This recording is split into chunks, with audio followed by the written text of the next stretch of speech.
Yeah, yeah.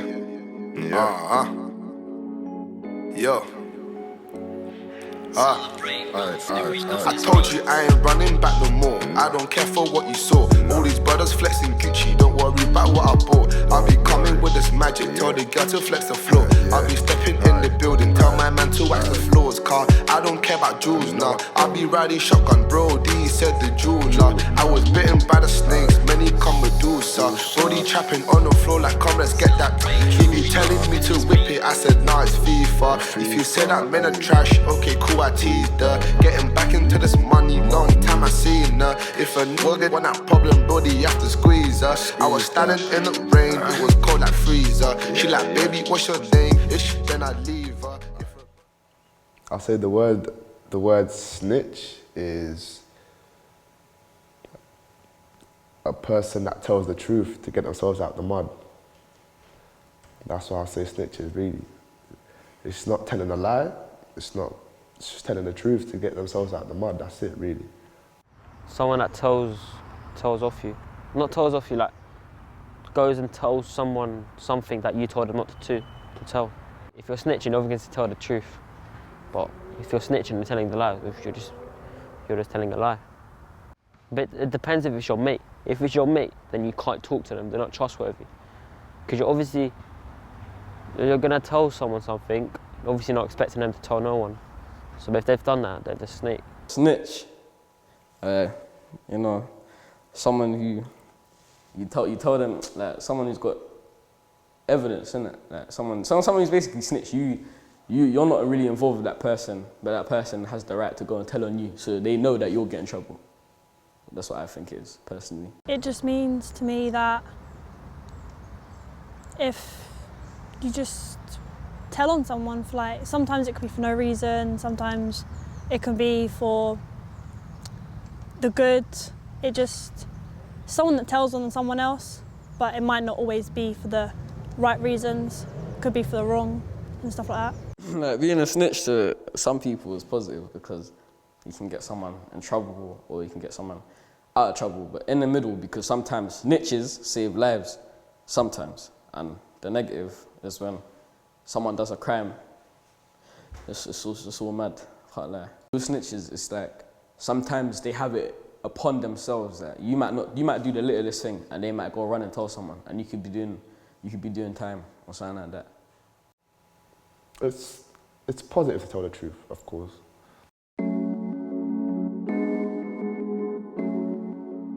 My friend had just been stabbed, obviously I'm going to talk to the police. It was like a little fight.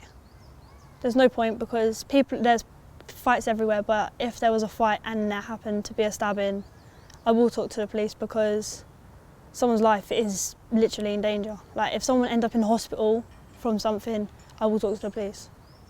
Yeah, obviously. Nah, I don't know. It depends what situation it is.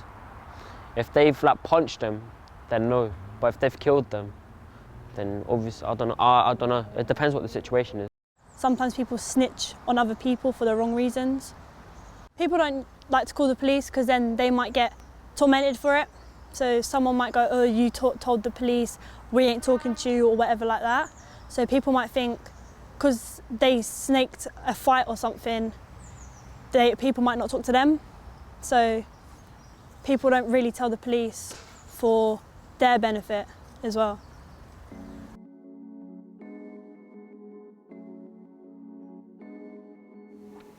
To be someone. When you break down the reasons that people use knives in crime, it's clear to see that some reasons were more common than others in the most recent year. 18,784 assaults were committed using knives with the intent to cause serious harm, and 17,207 robberies were committed using knives. These two groups make up the vast majority of knife crime, but they aren't the only reasons. Knives were used 2,912 times with threats to kill, 437 rapes included knife use, 372 attempted murders, 268 homicides, and 164 sexual assaults.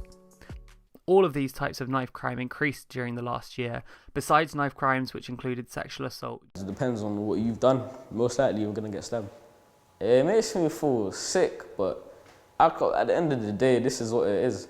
So these people are dying, getting stabbed. Man, sometimes, I'm not saying you should learn to live with it. Me personally, I have to learn to live with it. But what can I do at this age?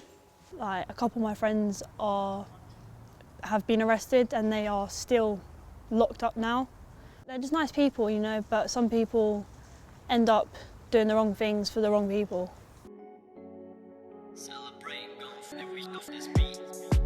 Until now, under joint enterprise, a jury could convict you of murder if they believed that you could foresee someone you were with might commit violence and you did nothing about it. It didn't matter if you took no actual part in the physical assault, you'd still be guilty. Now, though, the Supreme Court has decided that having that foresight about what someone else might do is not proof of guilt. The jury should look at it as evidence and consider it along with all the other evidence in a case. The court has been asked to re-examine the principle. The error effectively redrew the line between murder and manslaughter. Being associated and crime, really. If someone's there and they don't do anything to stop it. So if there's a theft going on and you might have not stolen anything, but if you're there watching them steal it, then they're just as guilty because they haven't tried to stop them from stealing it. When you could do something, me and you, we could go out like Nando's or something. You see someone you don't like. I'm just there, I'm just chilling. I don't know. You might see someone at Nando's you don't like, or you might have been like, rah, he's gonna be at Nando's, so let's go find him and let's go do him in. But you're not telling me that you know he's there. You're saying to me, oh, let's go to Nando's. We go to Nando's and someone's there, and you go and stab him, and I'm probably sitting there, or I'm sitting there, I'm with you. Yeah, I'm just with you. At the time, I'm with you, and then the police might think, oh, so he has something to do with it. He might have something to do with it because the person might have told me that the person was there and that he's gonna go do him in. That's what I think personally. Joint enterprises, but sometimes like joint enterprises is too much sometimes because there's people that don't know and they can't really prove that they don't know, and it's just joint enterprise. Joint enterprise is a right law, but it's dumb at certain times. Sometimes it's not really used correctly. I agree with the joint enterprise thing if you're just as bad as the other person, but you should try and stop it because at the end of the day you're going to get in as much trouble as they are. So you should try and stop it because then at least you won't get in any trouble or as much trouble as the other person will.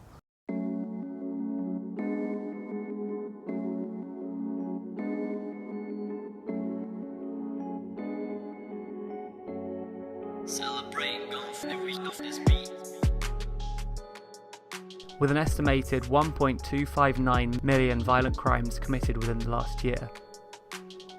Despite this, there's been a continued rise in the number of crimes committed, which included knives and sharp instruments. The total rate reported by the police has increased by 16% since last year. This marks the fourth year running where knife crime has increased, last year at the highest rate of knife crime since 2011, when comparable data started being collected. It's getting out of hand. You can't even go to the park or the corner shop, or even get a haircut.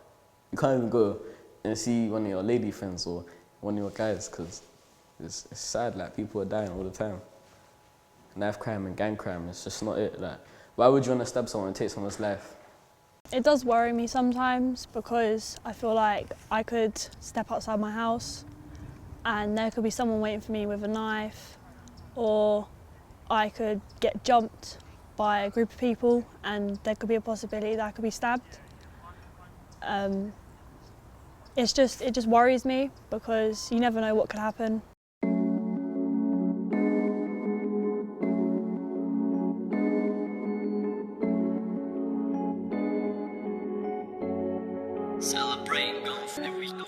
A group of individuals that they associate themselves with illegal activities.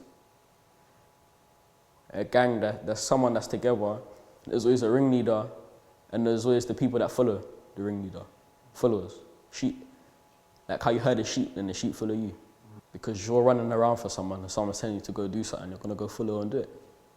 Yeah, and then the thing is, nowadays, what is a gang? If one of your guys get killed or one of your guys get arrested, you ain't gonna do nothing. There's not really when they say it's family, it's not really a family. someone who cares for you, someone who provides for you, someone's there for you, innit? Celebrate golf every Love. I'd say a couple of my peers will join a gang because of love. No love from parents, no love from siblings. You definitely don't get love from social media. Don't forget them likes and comments, they ain't nothing when you're dead, so yeah. A big thing I'll say it's love. Street credit, protection, power, I guess. They might not like someone and they might join that gang because they don't like that certain person, so they might feel like they have to join the gang, so then the gang will back them up. So there's multiple reasons. Maybe there's like money involved, so they might offer them a lot of money, drugs. Yeah, there's loads of possible reasons. To feel protective and obviously feel they've got power.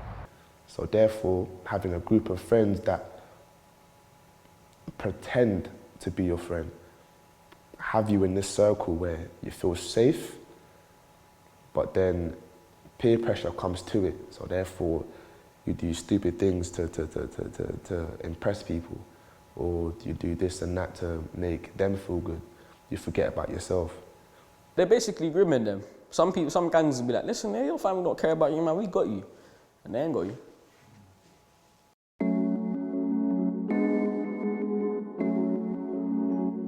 So instead of joining a gang to maybe go kill someone, or like you feel like you have to go kill someone because they've done you wrong, if you talk to someone about it, they can talk to that person and then like kind of settle it and stuff. Like, let someone else know what's going on. Don't keep everything inside of you. Talk to someone, like your parents, friends. Like if you go to school, maybe one of your school teachers. Like anyone really. You just don't need to join gangs to feel protected. We want to create a strong community where everyone in the borough can feel safe in, interact and create, build and not feel alone. Celebrate golf every